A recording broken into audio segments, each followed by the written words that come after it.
Hello and welcome to our webinar on preventive services for sexually transmitted infections. My name is Jennifer Boniface and I am one of the nurse analysts with the Provider Outreach and Education team. Today's webinar will focus on the clinical aspects for the Medicare preventive services of sexually transmitted infection screening and high-intensity behavioral counseling to prevent sexually transmitted infections. The majority of sexually transmitted infections are preventable and treatable, with many being completely curable. April is recognized as STI Awareness Month, a time to raise public awareness about sexually transmitted infections, their prevention, and the significance of regular screening.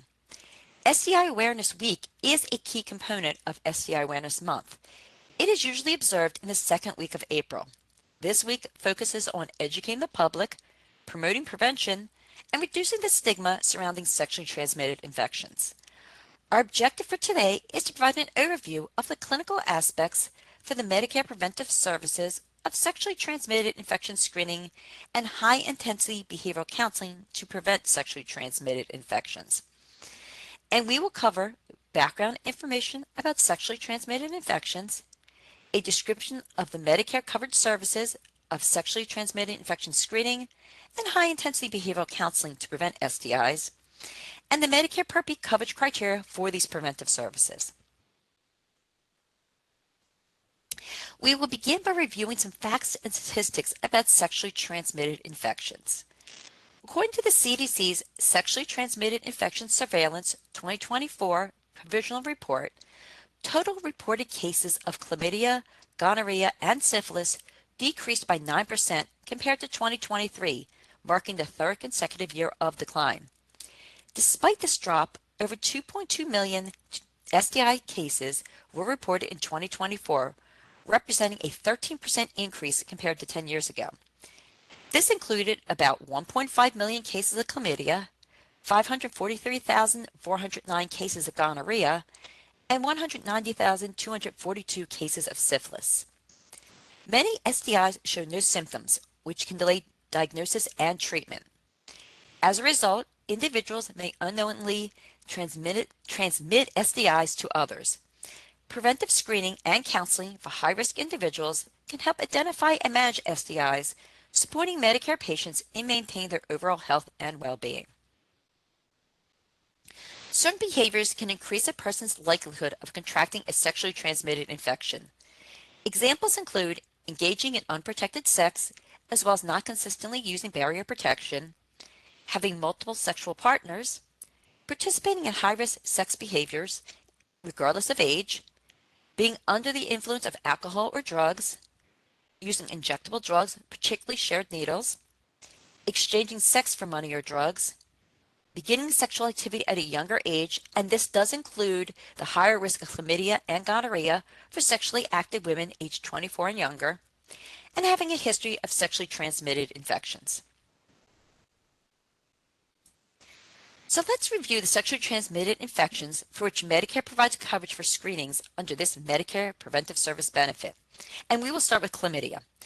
Chlamydia is the most common bacterial sexually transmitted infection. It is primarily transmitted through sexual contact, but also can be passed from mother to baby during childbirth. Common symptoms may include abnormal discharge from the vagina or penis, pain or burning sensation during urination, and rectal pain or bleeding, or sometimes both. In addition, women may also experience spotting or bleeding that occurs between periods, after sex, or occasionally both, and painful intercourse. Men may also present with painful or swollen testicles. However, chlamydia is often asymptomatic, making it easier to transmit since many people aren't aware they are infected. For women, if chlamydia is left untreated, it can cause permanent damage to the reproductive organs, potentially leading to infertility or a higher risk of ectopic pregnancy.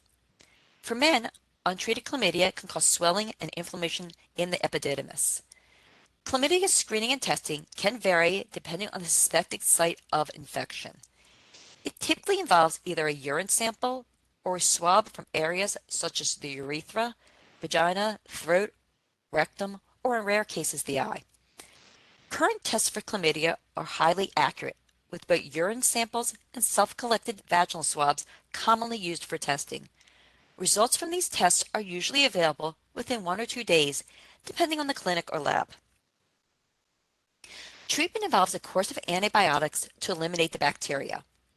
Patients should be informed to refrain from sexual activity until symptoms are fully resolved and the course of antibiotics is completed, in order to avoid spreading the infection or becoming reinfected. Additionally, it's important that all partners who have been exposed to chlamydia be tested and treated as well, even if they don't show symptoms, to prevent the infection from spreading further. The next sexually transmitted infection is gonorrhea.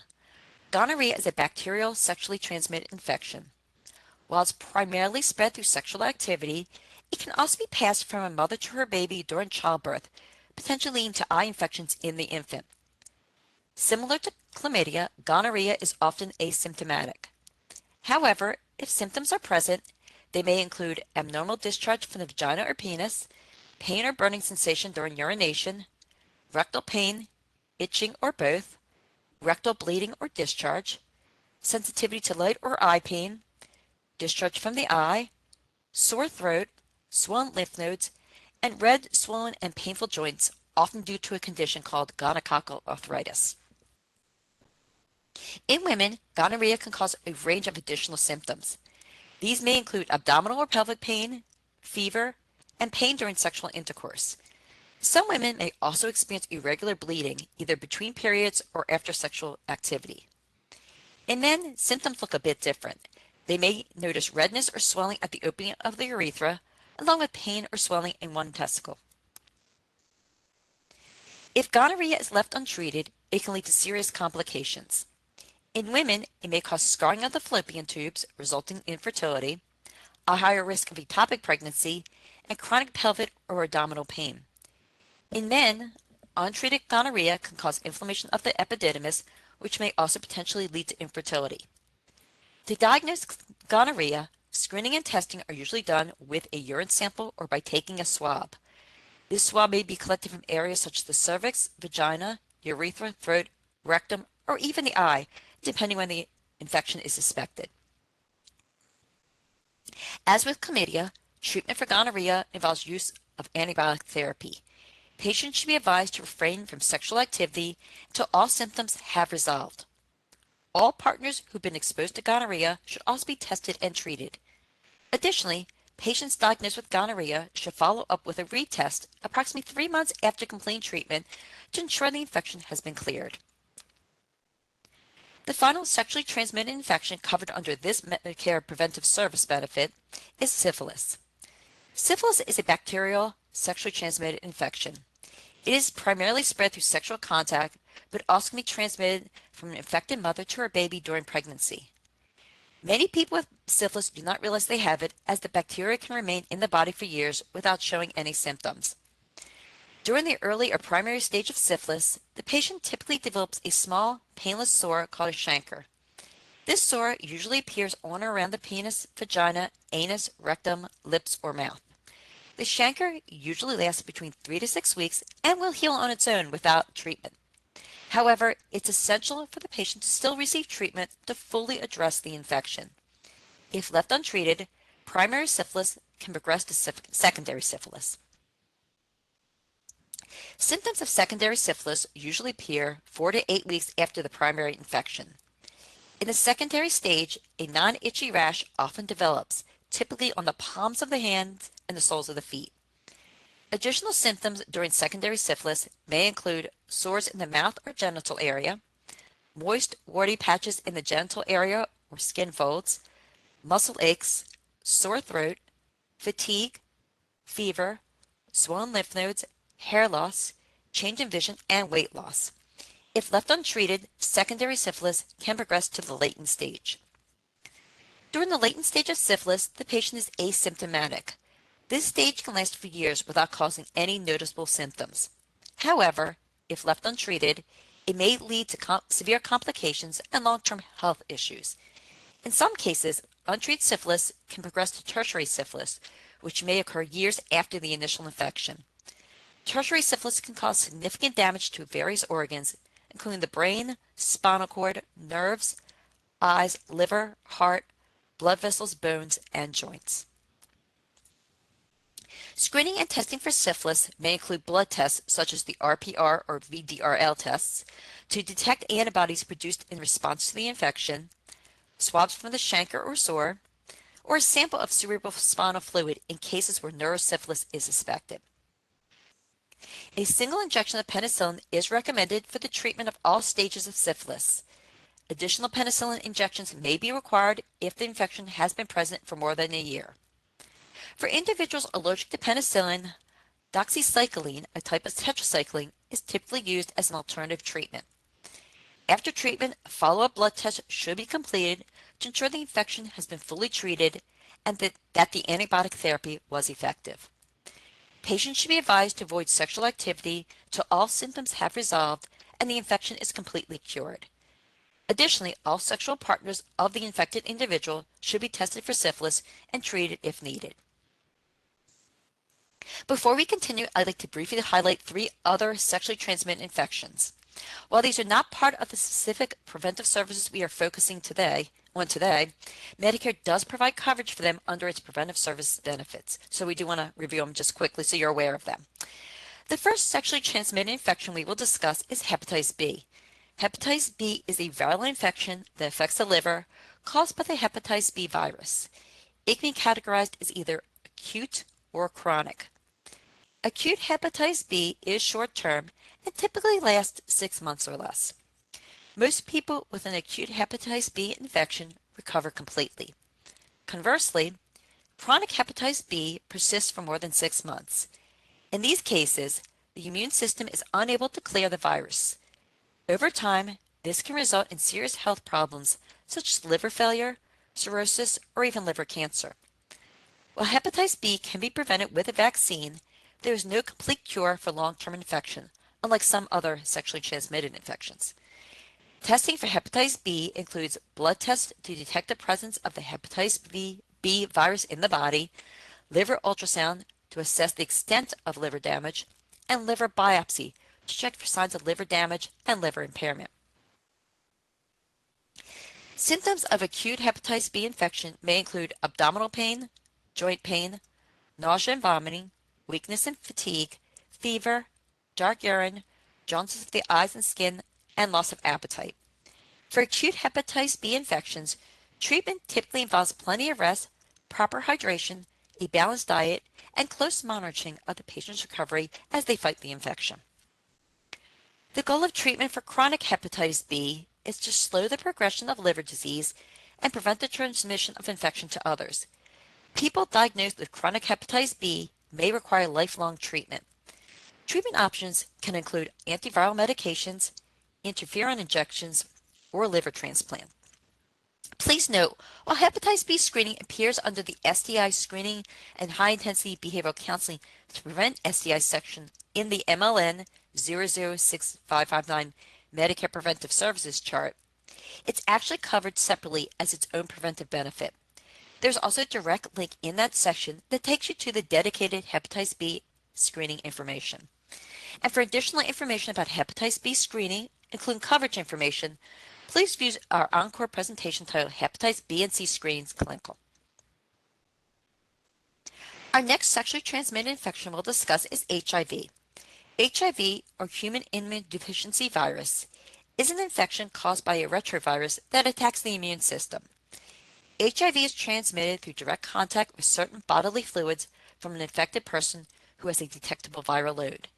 These fluids include blood, breast milk, semen, preseminal fluid, vaginal fluid, and rectal fluids.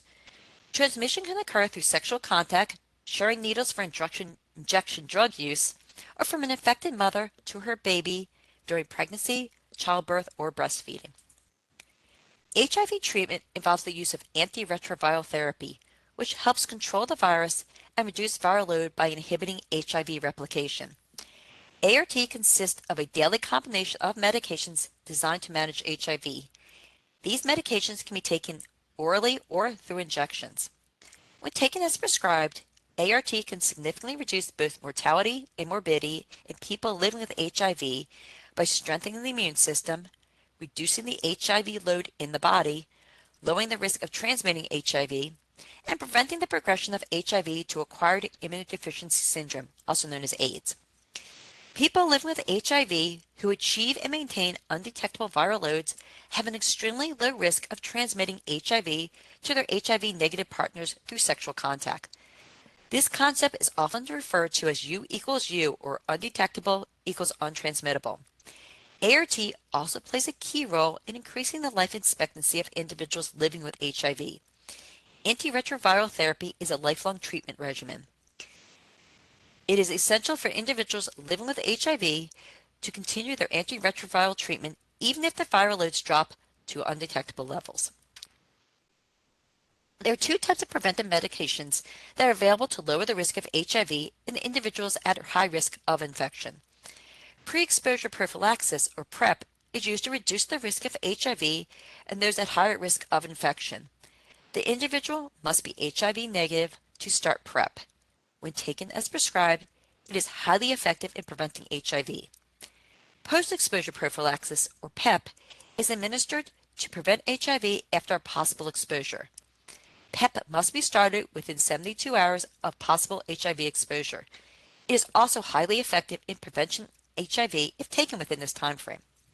And for more information about HIV screening, including coverage information for PrEP, please view our encore presentation titled HIV Screening and Pre-Exposure Prophylaxis Clinical.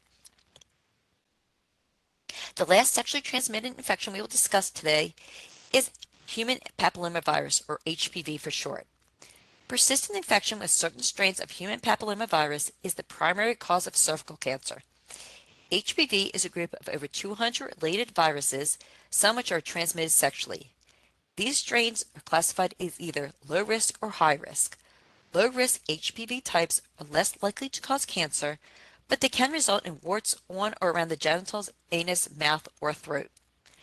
Approximately 12 HPV types are considered high risk, with types 16 and 18 being responsible for the majority of cervical cancer cases. HPV type 16 is linked to around 50% of cervical cancer cases globally, and together types 16 and 18 account for about 66% of cervical cancer cases. In most cases, the immune system clears the HPV infection within 1 to 2 years. However, in a small number of women, the virus can cause abnormal changes in the cervical cells. If these precancerous changes are not treated, they may progress into cervical cancer. HPV infection is preventable. There are several strategies available to help reduce the risk of cervical cancer caused by HPV. The first preventive measure is receiving regular cervical cancer screenings. Pap tests can detect abnormal cell changes on the cervix and identify precancerous conditions, while HPV tests detect high-risk HPV infections. Both tests allow healthcare providers to address these issues before they have a chance to develop into cervical cancer. The next preventive measure is getting vaccinated against HPV.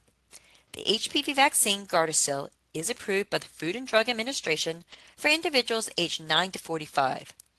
HPV vaccination is typically recommended for those between 9 and 26 who haven't yet been vaccinated. However, adults over the age of 26 who have not been previously vaccinated and are at risk for HPV infection may still be eligible for the vaccine. The last preventive measure we will discuss is use of condoms. When used correctly, condoms can reduce the risk of certain sexually transmitted infections, including HPV. However, condoms cannot fully eliminate this risk. For additional details and information about HPV and cervical cancer screening, including coverage information, please view our encore presentation titled Cervical Cancer Screening Clinical. It's important to remember that sexually transmitted infections are preventable. There are several recommendations to help reduce the risk of getting or spreading STIs. First is abstinence. The most effective way to avoid STIs is to refrain from sexual activity altogether. The second preventive recommendation is using condoms. When used correctly, latex condoms are one of the most reliable methods for preventing the transmission of sexually transmitted infections. Non-latex condoms can also provide protection, though they tend to break more easily than latex. Natural membrane condoms are not recommended for STI prevention as they do not effectively block all viruses. The next preventive recommendation is vaccinations. Vaccinations are available to help prevent or reduce the risk of contracting certain sexually transmitted infections, such as hepatitis B and human papillomavirus. The fourth preventive recommendation is to limit the number of sexual partners. Reducing the number of sexual partners lowers the risk of exposure to STIs. It's important to emphasize to patients that both they and their partners should get tested for sexually transmitted infections and share the results with one another. Practice monogamy is the fifth preventive recommendation. Being in a committed long-term monogamous relationship with an unaffected partner is one of the most effective ways to prevent the spread of sexually transmitted infections. Finally, it's essential for individuals to get tested regularly for sexually transmitted infections to know their STI status. After testing, they should seek treatment if necessary. Prompt treatment of detected infections is important to protect personal health and prevent spreading it to others. The Centers for Disease Control and Prevention has created a resource to guide clinicians on STI screening and treatment, and a link to this resource has been provided on the bottom of this slide. So now that we've reviewed the coverage criteria, now let's review the coverage criteria for the Medicare covered preventive services of sexually transmitted infection screening and high intensity behavioral counseling to prevent sexually transmitted infections. STI screening includes laboratory tests to detect the presence of infections such as chlamydia, gonorrhea, and syphilis. Medicare will cover screenings for these STIs if certain conditions are met. First, the screening must be performed using FDA-approved laboratory tests in accordance with FDA labeling and CLIA regulations.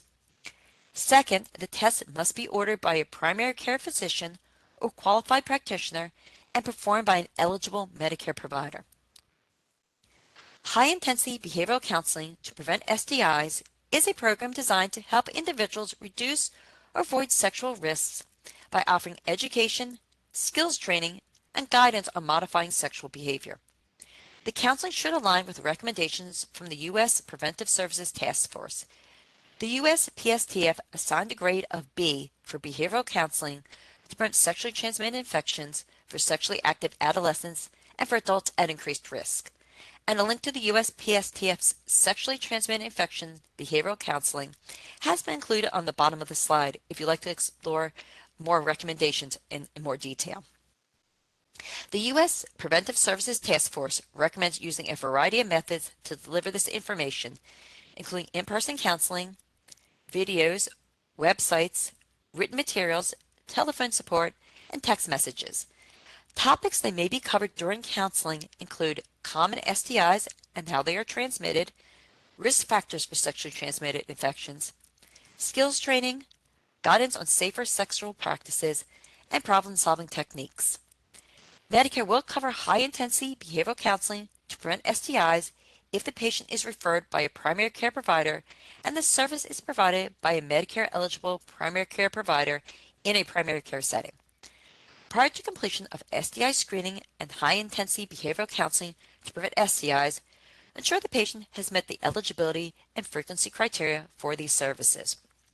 You can find more information about these preventive services in the National Coverage Determination NCD 210.10 Screening for Sexually Transmitted Infections and High-Intensity Behavioral Counseling to Prevent STIs. And a link to this NCD is included on the resources slide at the end of the presentation. Patients covered under Medicare B are eligible for sexually transmitted infection screening and high-intensity behavioral counseling to prevent sexually transmitted infections if they meet certain criteria. This includes sexually active adolescents and adults who are at increased risk and have been referred by a primary care provider in a primary care setting.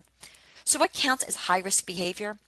High-risk sexual behaviors include having multiple partners, not consistently using protection, engaging in sex while under the influence of alcohol or drugs, or exchanging sex for money or drugs. Other risk factors include being a sexually active woman under 25, having had a sexually transmitted infection in the past, or using intravenous drugs, which can increase the risk of hepatitis B. For men, high-risk behaviors include men who have had sex with men who engage in risky sexual activity. Community factors also matter when assessing a patient's risk. If STIs are common in the community, a person's overall risk goes up. Additionally, these services must be ordered by a primary care physician or practitioner and provided in a primary care setting by a Medicare eligible primary care provider. Per NCD 210.10, a primary care provider, a primary care physician is defined as a general practitioner, family practitioner, general internist, or obstetrician or gynecologist. A primary care practitioner is defined as a physician specializing in medicine, internal medicine, geriatric medicine, or pediatric medicine, or as a nurse practitioner, clinical nurse specialist, or physician assistant. According to MLN 006559 Medicare Preventive Services Chart, CMS defines a primary care setting as a location where clinicians provide integrated, accessible healthcare services, manage most patient needs, build long-term patient relationships, and work within the context of family and community. CMS also clarifies that primary care settings do not include emergency departments, inpatient hospitals, ambulatory surgical centers, independent diagnostic testing facilities, skilled nursing facilities, inpatient rehabilitation facilities, or hospices. Medicare provides coverage for one screening annually for chlamydia, gonorrhea, and syphilis in non-pregnant women at increased risk for these infections, and one screening annually for syphilis in men at increased risk for this infection. Medicare also covers up to 2 individual 20 to 30 minute face-to-face high-intensity behavioral counseling sessions per year for all sexually active adolescents and for adults at increased STI risk. It's also worth noting that high-intensity behavioral counseling to prevent STIs is billed using CPT code G0445, which is a time-based code. And that's important only because it is a 20 to 30 minute session. So I did want to point that out. Additionally, Medicare covers certain STI screenings for pregnant women. For chlamydia and gonorrhea, screenings are covered for all pregnant women who are 24 years old or younger or are considered at increased risk of STIs. For those at a continued risk, a repeat screening in the third trimester is also covered. For syphilis, Medicare covers all pregnant women at the first prenatal visit. For women with new or continued high-risk behavior, up to 2 additional screenings are covered during the third trimester and at delivery. Medicare also covers hepatitis B screening for all pregnant women at the first prenatal visit, with rescreening at delivery if new or continued risk factors are present. Additional information on hepatitis B screening can be found on MLN 006559 Medicare Preventive Services Chart under the Preventive Service Hepatitis B Screening. For sexually transmitted infection screening and high-intensity behavioral counseling to prevent sexually transmitted infections, there is no copayment, coinsurance, or deductible if the healthcare provider accepts assignment. When evaluating a patient for STI screening and high-intensity behavioral counseling, the primary care provider should start by taking a detailed sexual history to assess the patient's risk for sexually transmitted infections. This is typically done during routine visits, such as an annual wellness visit or a prenatal checkup, as part of the overall medical history. The information gathered during the sexual history portion of the exam should help guide the development of an individualized care plan. This may include STI screening and behavioral counseling based on the patient's specific risks. High-intensity behavioral counseling to prevent sexually transmitted infections may be performed on the same day as an annual wellness visit, an evaluation management service, or during the global billing period for obstetrical care. However, only one high-intensity behavioral counseling session may be provided on a given date of service. Next, I'd like to address how Medicare covers specific preventive services in rural health clinics and federally qualified health centers. Medicare does cover many preventive services delivered in these settings.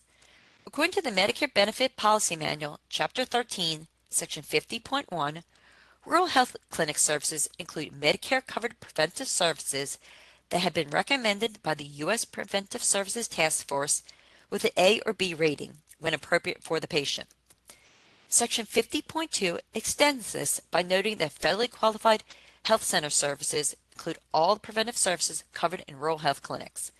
In short, Medicare will cover these preventive services in both RHCs and FQHCs as long as they are provided in a primary care setting by a Medicare-eligible primary care provider. And this includes any primary care physician or practitioner who meets the CMS definition of an RHC or FQHC practitioner. Patients won't pay anything out of pocket for these preventive services. That means no copay, no coinsurance, and no deductible. For more information on preventive services and coverage requirements, you can refer to MLN 006398, Information for Rural Health Clinics, and MLN 006397, Federally Qualified Health Center, as well as the Medicare Benefit Policy Manual, Chapter 13, Rural Health Clinic and Federally Qualified Health Center Services, Section 50. Finally, when documenting STI screening and high-intensity behavioral counseling to prevent STIs, include the date the service was provided, office visits notes, any referrals from the primary care provider for high-intensity behavioral counseling, and the signed and dated order for any laboratory services performed. Documentation should also include test results and any follow-up care or counseling provided after evaluating those results. It must demonstrate that the counseling interventions were provided by a Medicare-eligible primary care provider within a primary care setting. In addition, the record should clearly support the medical necessities of these preventive services. All documentation must be signed and dated with the provider's credentials included to ensure accuracy and compliance. High-intensity behavioral counseling to prevent STIs, G0445, is telehealth eligible. The requirement can be met through audio-only interaction. For more information on coding for STI screening and high-intensity behavioral counseling to prevent STIs, you can refer to the Medicare Claims Processing Manual, Chapter 18, Preventive and Screening Services, Section 170. We also have an encore presentation titled Preventive Services, Sexually Transmitted Infections, available on our YouTube channel. It provides additional guidance on billing and coding for these preventive services. You'll find a link to this recording on the resources slide at the end of the presentation. Many sexually transmitted infections can be prevented and treated, with a substantial number being curable. STI screening, combined with high-intensity behavioral counseling to prevent STIs, can help Medicare patients reduce their risk of sexually transmitted infections. So as a recap, during today's webinar, we provided background information about sexually transmitted infections, described the Medicare coverage services of STI screening and high-intensity behavioral counseling to prevent STIs, and reviewed the Medicare Part B coverage criteria for these preventive services. This slide includes resources related to the information we discussed today. You will find links to the section on sexually transmitted infection screening and high-intensity behavioral counseling to prevent STIs under MLN 006559 Medicare Preventive Services Chart, as well as NCD 210.10 for screening for sexually transmitted infections and high-intensity behavioral counseling to prevent STIs. Additionally, a link to the billing webinar titled Preventive Services, Sexually Transmitted Infections has been added to this slide. Please take a moment to review this slide and use it as a reference when reviewing the presentation. And we are now at the end of the formal presentation. Please remember, if you have any questions, please put those questions into the chat. And I'm just going to review the chat, and I do not see any questions. So I am going to move on, but if you do have any questions, just put it in the chat and we'll address it before we finish up our webinar. Please take a moment to complete the survey and share your feedback. We use your feedback to develop topics for future education events. And you can access the survey by either clicking the link in the chat or by visiting the CMS Qualtrics page after the webinar. In a few minutes, you'll receive an email thanking you for attending, which includes your Certificate of Achievement and link to the survey. If you need contact hours for continuing education, they will also be in that email. And if you don't see it, please check your spam folder.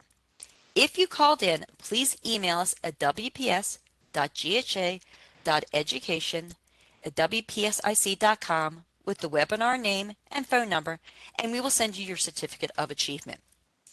If you think of any additional questions after today's event, you have 7 days from today to submit them.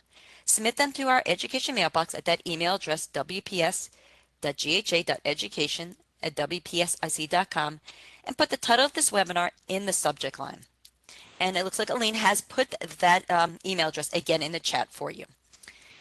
However, if you do have claim-specific questions, please direct those questions to our customer service department, as we don't have access to your claim information and are therefore unable to look up claims. Also remember that we cannot accept any type of PHI or PII via email. And again, I'm checking the chat and I don't see any questions, so we will finish up this webinar and give you a few minutes back in your day. So finally, on behalf of Aline, myself, and all of Provider Outreach and Education, thank you for attending today's webinar on preventive services for sexually transmitted infections. As a reminder, this presentation will be posted as an encore presentation on the Training Center page on our website. Remember to take our survey with the link provided. We look forward to your survey comments and hope to have you join us at future events. You may now disconnect.